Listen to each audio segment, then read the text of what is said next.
जालन्यात शिवसेना आणि राष्ट्रवादी अजित पवार गट ॲडव्होकेट रीमा काळे खरात यांच्याकडून दिव्यांगांना शुभेच्छा देऊन केला दिव्यांग दिन साजरा। भाजपला, काँग्रेस आणि इतर पक्षांना दिव्यांग दिन साजरा करण्याचा पडला विसर। शिवसेना जिल्हा प्रमुख भाऊसाहेब घुगे, शिवसेना शहर प्रमुख विष्णुभाऊ पाचफुले, सामाजिक कार्यकर्त्या ॲडव्होकेट रीमा काळे खरात, राष्ट्रवादी युवती जिल्हाध्यक्ष शीतल बारोटे यांच्याकडून दिव्यांग दिन साजरा।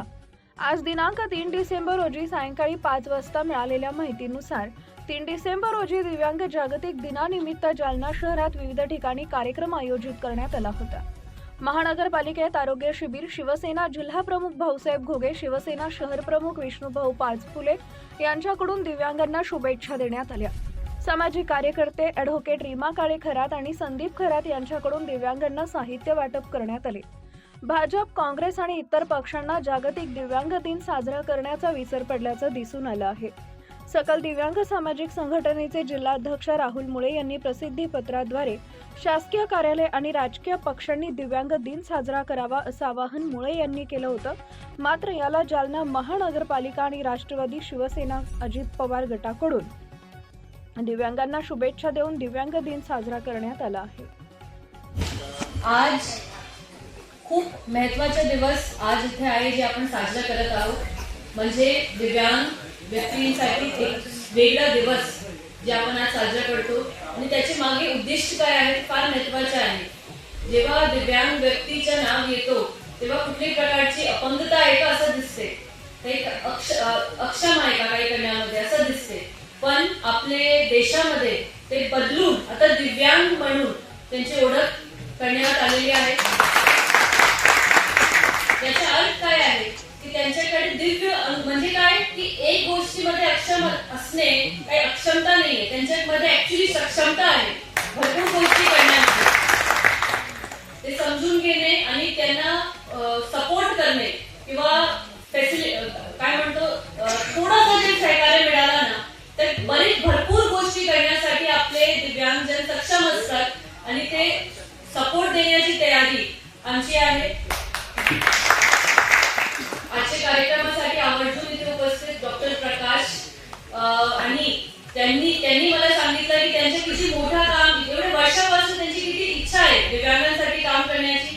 तसेच इथे उपस्थित स्वयंसेवी संस्थाचे सर्व प्रतिनिधी, एडिशनल कमिशनर गिराम साहेब, डेप्युटी कमिशनर नंतर गायकवाड मॅडम, तसेच सगळे विभाग प्रमुख आणि माझे समोर उपस्थित सर्व दिव्यांगजन आणि त्यांचे कुटुंबातील सदस्य, आपल्याला सगळ्यांना मिळून दिव्यांग लोकांसाठी काम करायचे आहे। आणि मी माझ्याबद्दल सांगते, मला असं वाटते की दिव्यांगांसाठी काम करणं फार गरजेचं आहे आणि त्याच्यामध्ये माझं पर्सनल इच्छा आहे काम करण्याची। फक्त काय कधी काय असते, आपलं कम्युनिकेशन एवढा चांगला होत नाही किंवा कम्युनिकेशन गॅप्स असतात, आपल्याला काय गोष्टीची गरज आहे ते आमच्यापर्यंत पोहोचत नाही। तर यावर्षी आपण असंही करूया, आपल्याला काय गोष्टीची गरज आहे, जसं की आपण मीटिंग घेतो काही गोष्टी पॉलिसी तयार करण्याच्या अगोदर, तसेच यावर्षी सुद्धा डीपीडीसीचे फंड आहे, ते डीपीओ साहेब पण आलेले आहेत ना, डीपीओ साहेब पण आहे इथे, आपल्याकडे नगरपालिकेच्या कॉर्पोरेशनचा फंड आहे। तर त्याच्यामध्ये काय गोष्टी आपण करू शकतो, त्याच्यासाठी आपली इच्छा काय आहे ते आमच्यापर्यंत पोहोचवा, त्याच्या आधारावर आम्ही निर्णय घेऊ। आता भरपूर काही गोष्टी अशी जे प्रॅक्टिकली नियमाप्रमाणे बसत नाही, पण भरपूर काही गोष्टी आहेत जे नियमामध्ये बसतात।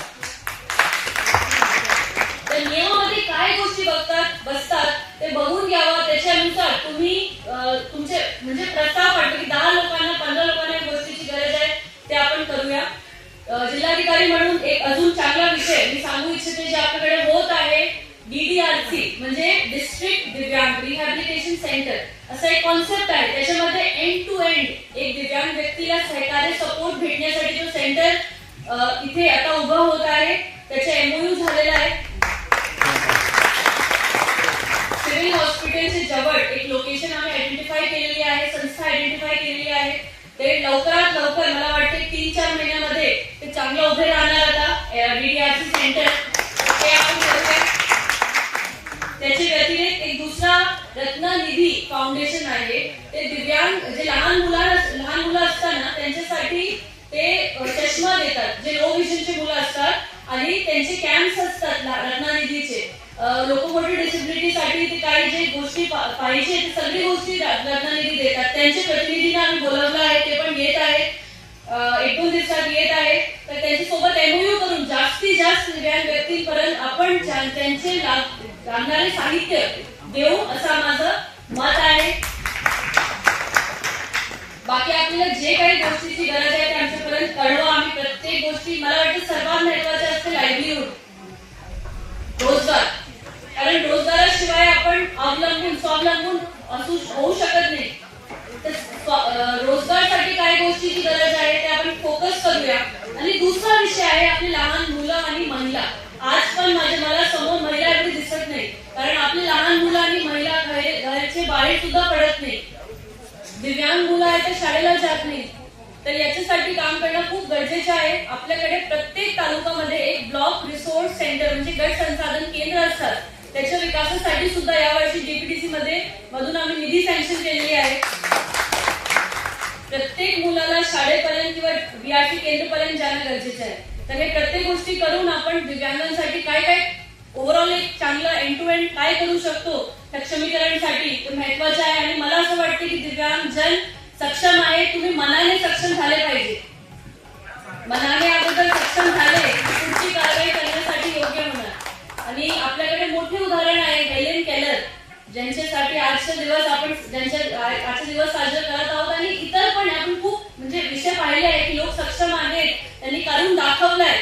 तर त्यांच्याकडून इन्स्पायर होऊन आपण सगळे मिळून चांगलं काम करू शकतो असं म्हणून मी थांबते. सगळ्यांना परत आजच्या दिवशी शुभेच्छा देते. जय हिंद, जय महाराष्ट्र.